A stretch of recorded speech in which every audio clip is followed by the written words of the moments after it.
Gas সরবরাহ থাকলেও CNG স্টেশনগুলোতে দেখা দিয়েছে তীব্র সংকট। ঘন্টার পর ঘন্টা অপেক্ষা করে মিলছে সামান্য পরিমাণের গ্যাস, ফলে ভোগান্তিতে পড়েছেন চালক এবং যাত্রী উভয় পক্ষই। এই গ্যাসের ক্রাইসিসের কারণে যানজট বাড়তেছে, আমরা ভাড়া মারতে পারতেছি না এবং গাড়ি না পাওয়ার কারণে যাত্রীদের অনেক ভোগান্তি। গ্যাসের সমস্যাটাই বড় বাবা, গ্যাসের লাগে গাড়ি চালাতে পারতেছি না আমরা। এই যে কাস্টমারদের সামান্য রাস্তা না, এইটুকু আমি নিতে পারতেছি না। ওইদিকে গেলে আমার ঘুরে আসতে গেলে আমার গাড়িটা বন্ধ হয়ে যাবে।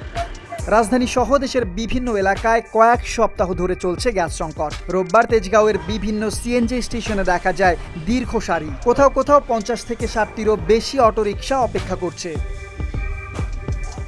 তবে এত দীর্ঘ অপেক্ষার পর মিলছে সীমিত পরিমাণের গ্যাস। চাপ কম থাকায় অনেক গাড়িতে 50 থেকে 65 টাকার বেশি গ্যাস ঢুকছে না। চালকদের অভিযোগ, কখনো 4 থেকে 5 ঘন্টা অপেক্ষা করে পাচ্ছেন মাত্র 80 থেকে 100 টাকার গ্যাস। বাইরে আমরা 300 টাকা ভাড়া আমরা পাম্পে লাগাইছি, আর হবাই গ্যাস পেয়েছি 30 টাকার গ্যাস ঢুকছে। তিন ঘন্টার উপরে 30 টাকার গ্যাস ঢুকছে। এই জিদ না আইয়া বললাম কি ভাড়া মারুম, আবার নড়ার পরে আবার গ্যাস পেয়ে দিব। জমা পুরাই দিয়ে দিব, মাহাজন তার জমা কম নিব না।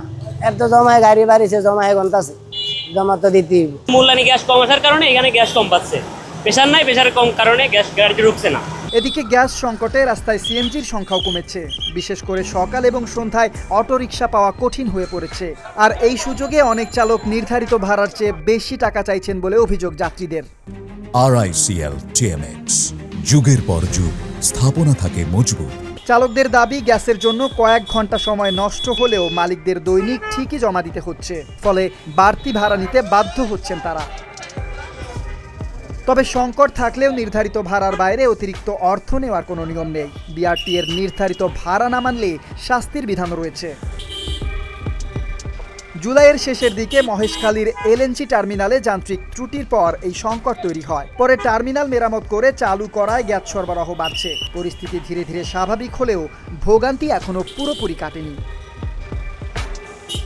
Desk report, Dhaka post.